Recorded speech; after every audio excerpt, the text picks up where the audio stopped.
Ajnanatimirandasya Jnananjana Shalakaya Chakshulamitanjena Tasmai Shri Guruve Namaha. Guruve Gaurachandraya Radhikaye Tadalaye Krishnaya Krishna Bhaktaya Tad Bhaktaya Namo Namaha.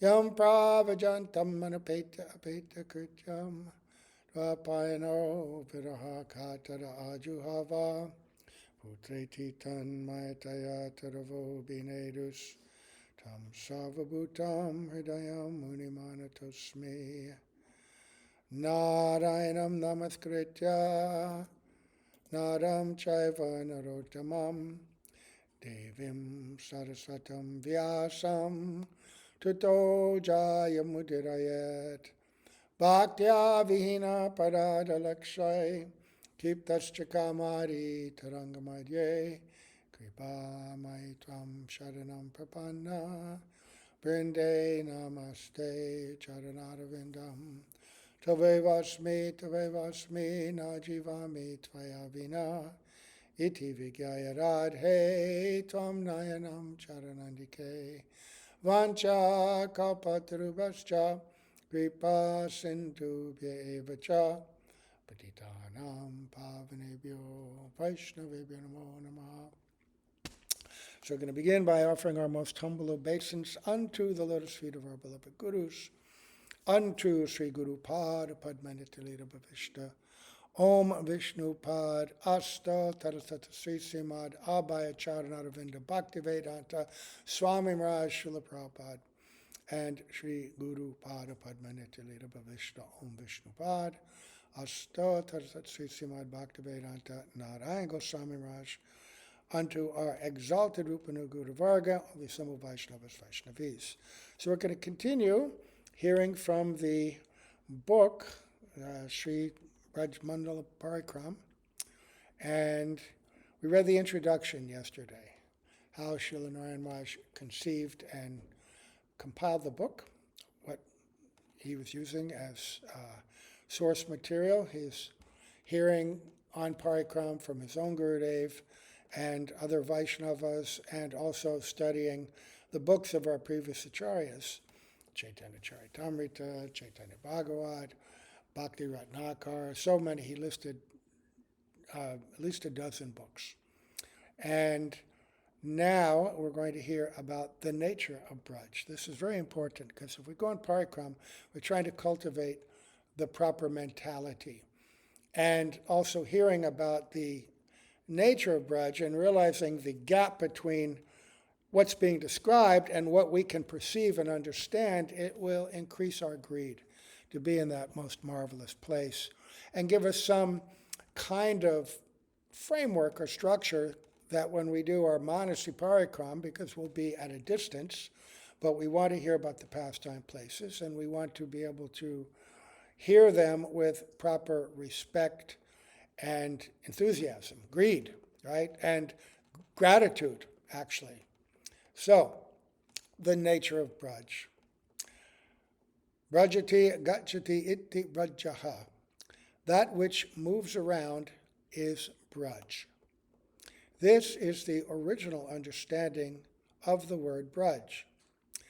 The places where Nanda Baba dwelt and moved around with its cows, calves, family, and associates are called Braj. Brajanti Ghava Yasminati Brajaha.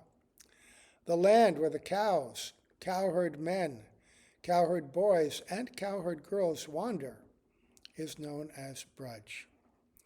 Braj particularly denotes the land of the Supreme Personality, Supreme Person, Brajendranandana, Sri Krishna's pastimes. So that which moves, that's where the cows, the cowherd men, cowherd boys, cowherd girls wander, and the place of Krishna's pastimes. This is Braj. So it's not just Krishna, it's Krishna and his eternal beloved associates. The flirtatious hero of Braj, Sri Krishna, is Akila Rasamrita Murti, the embodiment of the nectar of all primary and secondary spiritual tastes or rasas. In this Braj, he performs his eternal pastimes with Srimati Radhika, who is the embodiment of Mahabhav, the essence of Sri Krishna's pleasure potency, and his other associates. Right? So, Krishna Akila Rasamrita Murti, the embodiment of the nectar of all primary and secondary spiritual taste or rasas, and the abode of Srimati Radhika, the embodiment of Mahabhav. She is the complete pleasure potency of Sri Krishna. This morning I was listening to Sri Jaiva Dharma, is it chapter 25, where Brajanath and Vijay Kumar are trying to understand rasa tattva. And it's a very difficult chapter to comprehend. Just this first one describing the nature of primary rasa and all the ingredients of it. But when you read it, you begin to understand, begin to try to understand the magnificence of what the word rasa means. The complete embodiment and variety contained in the spiritual emotions and the exchanges of those emotions and all the infinite variety between Krishna and his devotees.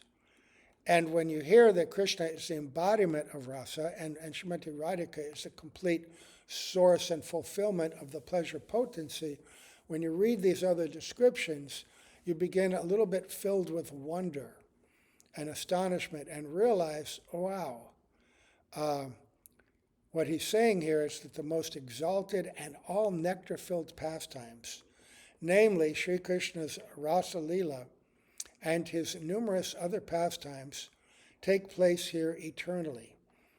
Now look, in this Braj, every glance and gesture is filled with rasa.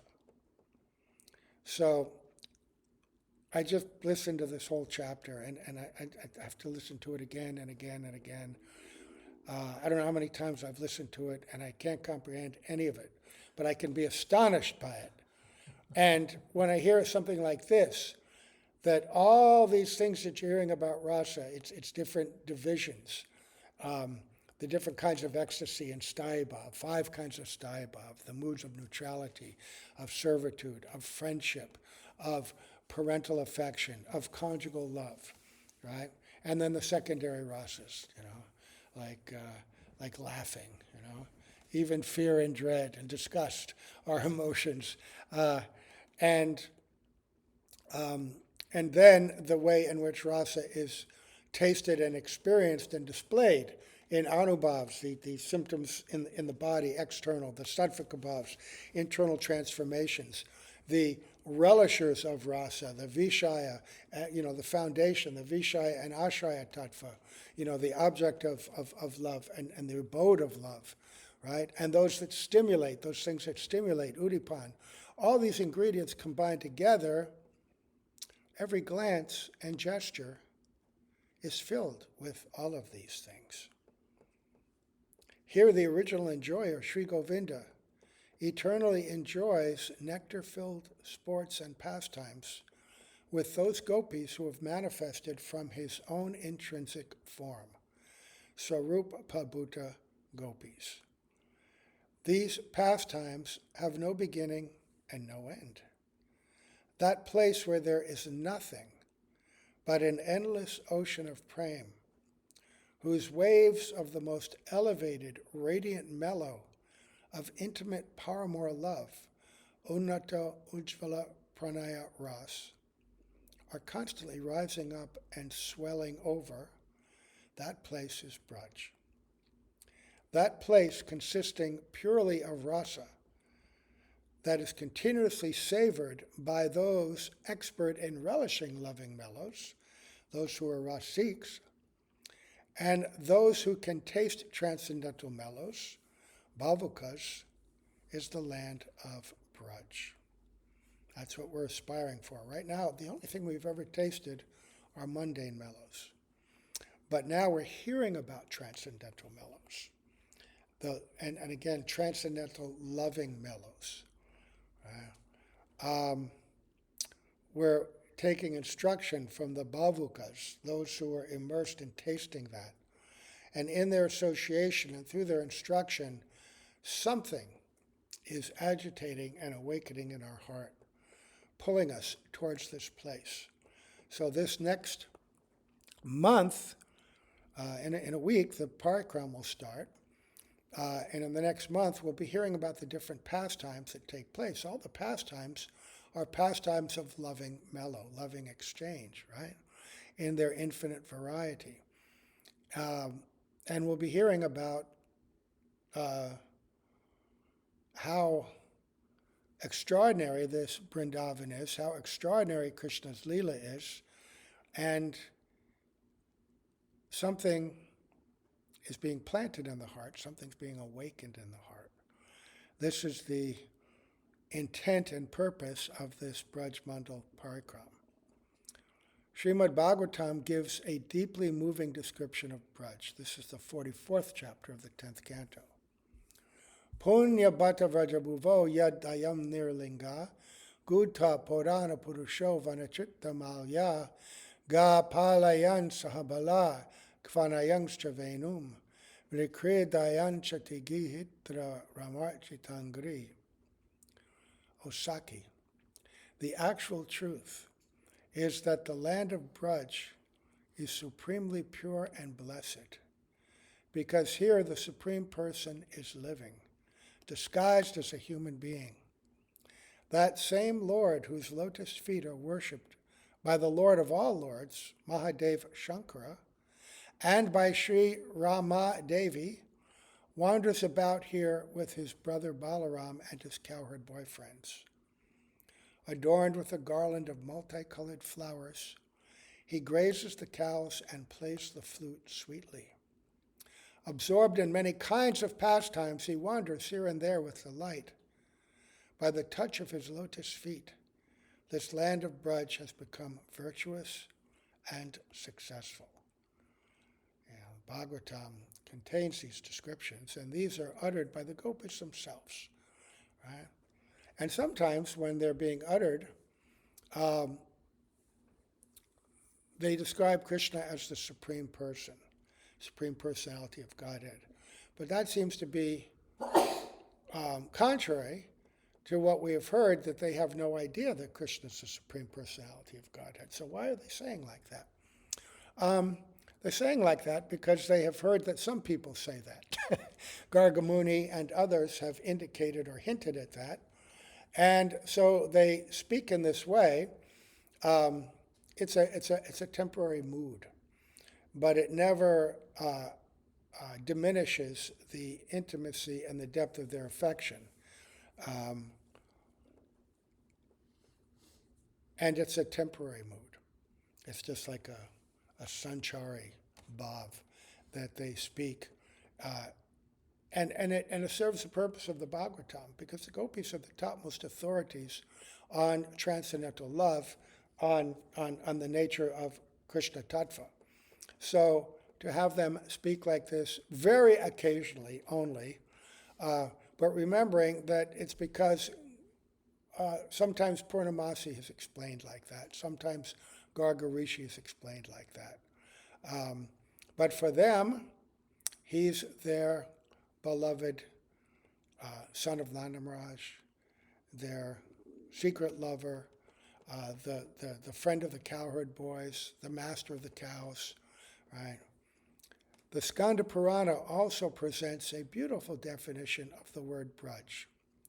Gunatitam padam brahma vyapakam vraja uchate sadanandam padam jyoti muktanam padavyayam. Parabrahma, the supreme absolute truth, is beyond the three modes, goodness, passion, and ignorance. And because he pervades every single particle of the universe, he is called Braj. His place, the embodiment of eternity, knowledge, and bliss, is supremely brilliant and indestructible. Residing here are the supreme connoisseurs of ecstatic transcendental mellows who are liberated from material existence. The supreme connoisseurs of ecstatic transcendental mellows. This is Krishna's associates. They're the supreme connoisseurs. Connoisseur is like an expert, right, in some field of, usually, some expert in some field of enjoyment, like eating, right, or music or whatever, but, supreme connoisseurs of ecstatic transcendental mellows. I don't know which Sanskrit words relate to that, but quite a description. So, now it's going to describe something about Goloka and Braj, Gokul, quoting from the 5th chapter of Adi Lila, 17th verse. Salvapari Shri Gokula Vrajaloka Dham Shri Goloka Shweta Dvipa Vrindavananam. Shri Gokul, the topmost abode, has many names. Braj, Goloka, Shvetadvip, and Vrindavan. Thus, these names are all considered synonymous. Srila Rupa Goswami, an intimate associate of Sriman Mahaprabhu, resolves any confusion about Gokul and Golok in his book, Sri Lagu Bhagavatamrita.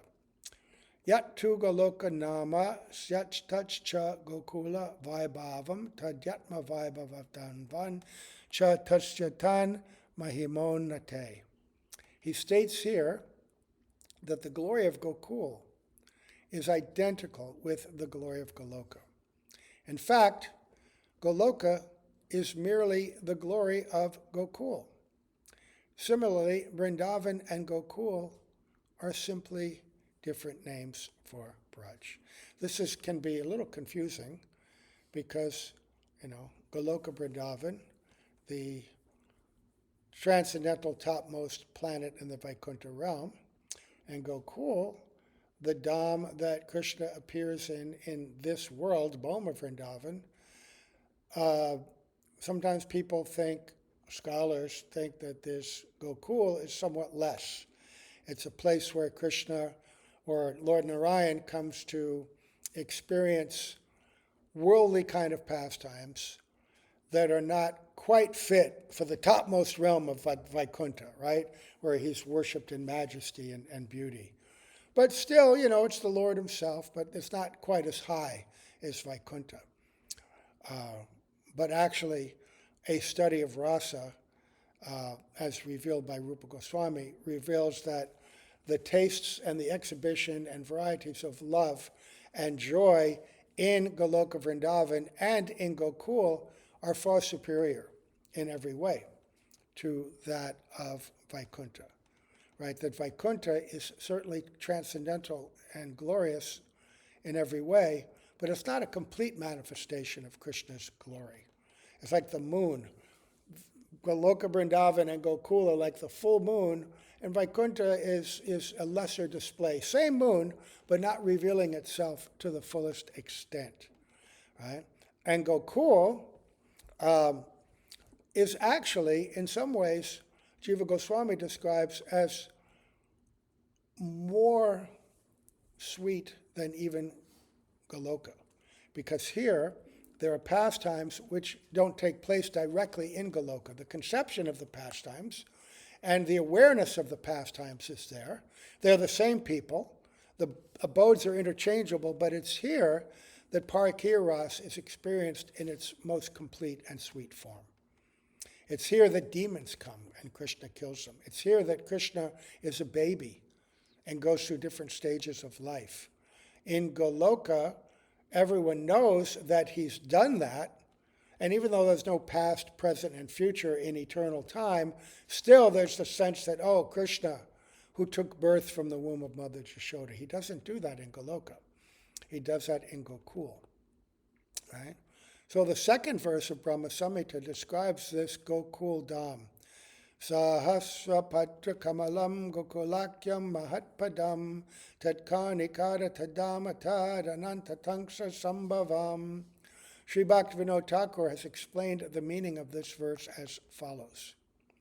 Mahavaikuntha, or Paravyom Dham, is eternally situated beyond the Viraja river.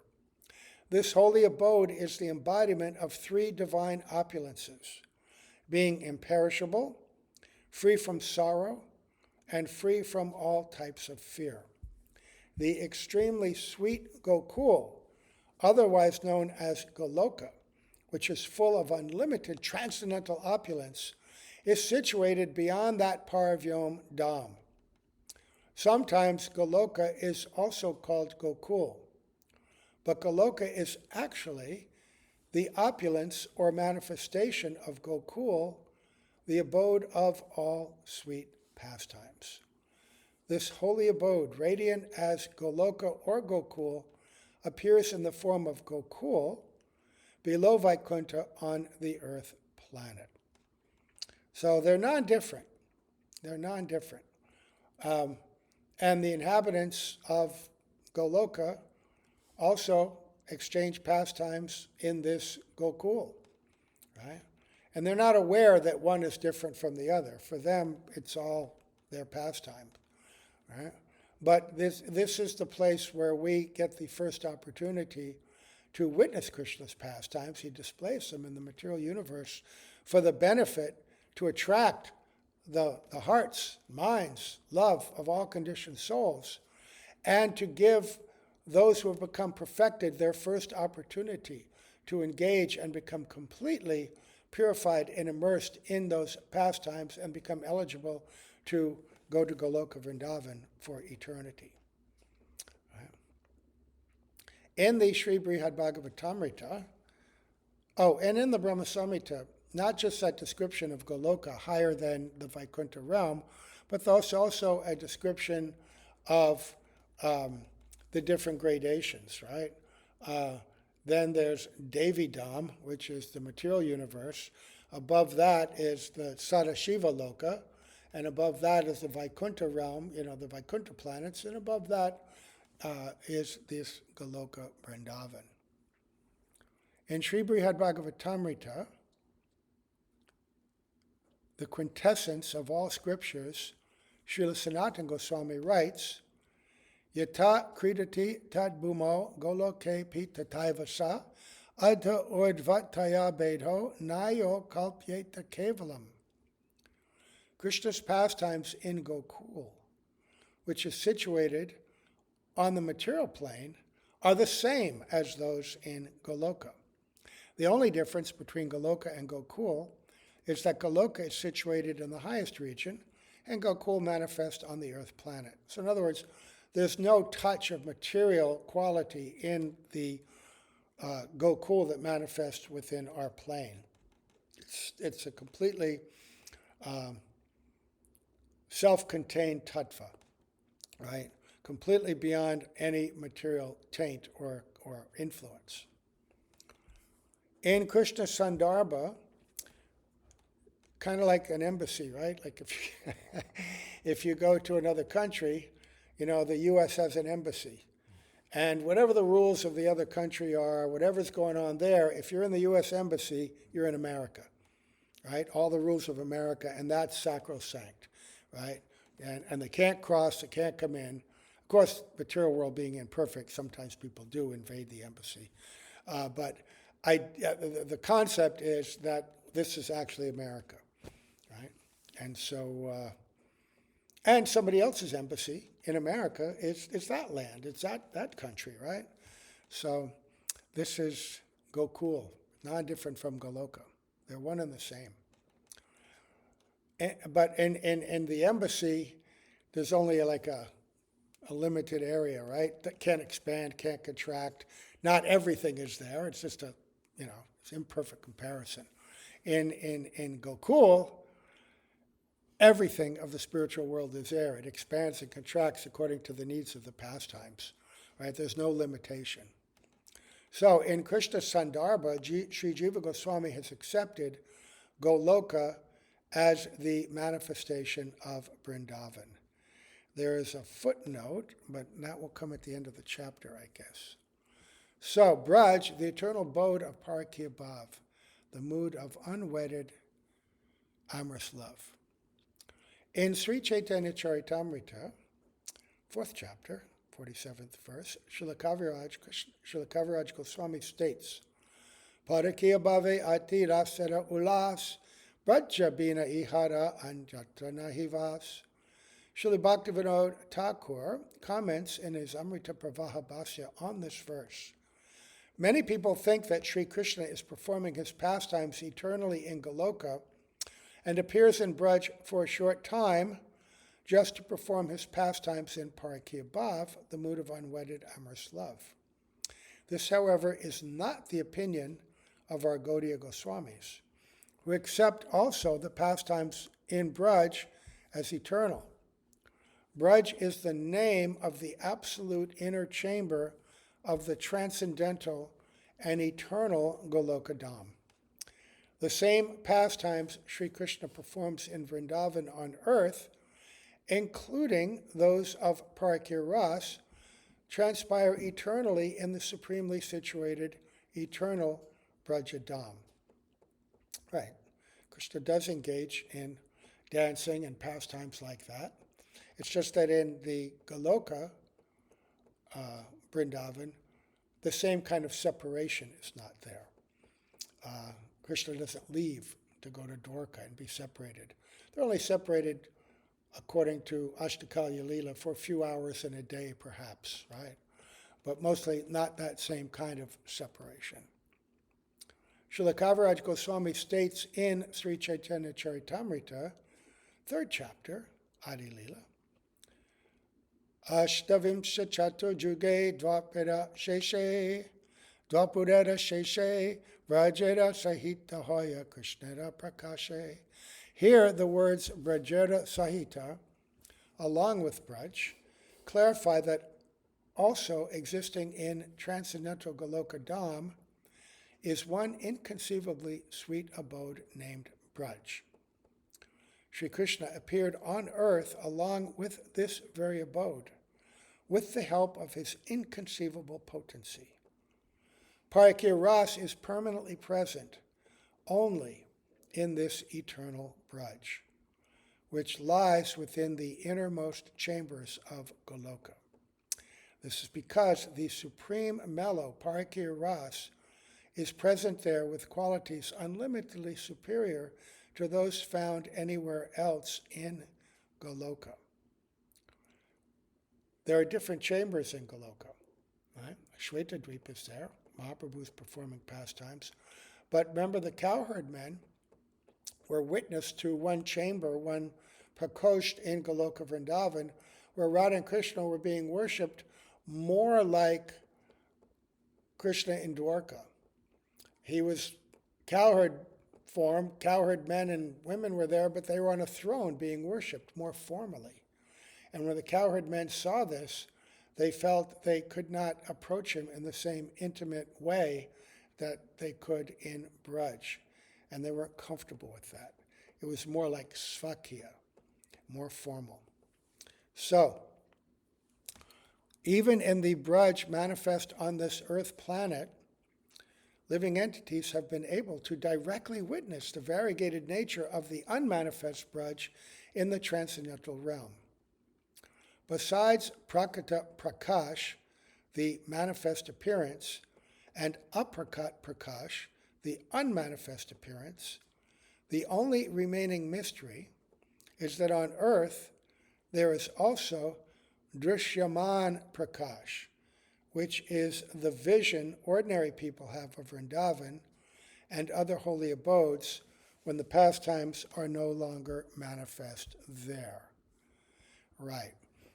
Drishyaman Prakash means that covering of Maya, so that when we go into Vrindavan, we see a place that looks like a modern town in India, with paved roads, buildings everywhere, apartments, scooters, pigs, sewer pits, all these things, right? Garbage. That's our vision. But that's a covering. That's a covering. Behind that, and the vision of the pure devotees, is the eternal pastime place. And they can see those pastimes. When they go to the different places, they'll have spurti, they'll have visions, right? They're not restricted. Right? There's stories of that, our 6 Goswamis, even our contemporary gurus, witnessing the stories of Srila Prabhupada like that. Certainly Gurudev and others have had this intimate vision. So, I'm going to, this is a long section. I'm going to do shorter classes from now on because it's difficult for people to see this on the recording when they're 45 minutes, 50 minutes, an hour. And it's also difficult for people sitting in class, Past a certain point, our attention wanders. So we will continue tomorrow with the heading, Braj, the land of enchanting beauty and sweetness. We'll be getting transcendental descriptions of Braj from self-realized souls like Lord Brahma and Brahma Samhita, Rig Veda, Srimad Bhagavatam, the gopis stating. So this way we will hear and see through our ears the nature of Braj. And the more we hear like this and prepare ourselves, so when the Kartik Parikram comes, perhaps we can take part from a distance, but with more appreciation and attention, right? As Rupa Goswami says, you should, Tishtan Vraje Tad Anuragi Jananugami, right? You should try to be in Braj by serving and hearing from the eternal associates from our acharyas who are absorbed in the service of the eternal associates of Radha and Krishna. Okay, so we'll stop here. Offering obeisances to Srila Prabhupada, Srila Gurudev, our Guru Parampara, Jai, begging for the mercy, their mercy, and the transcendental land of Braj itself. Gaur Premanande, Hari Hari Bol.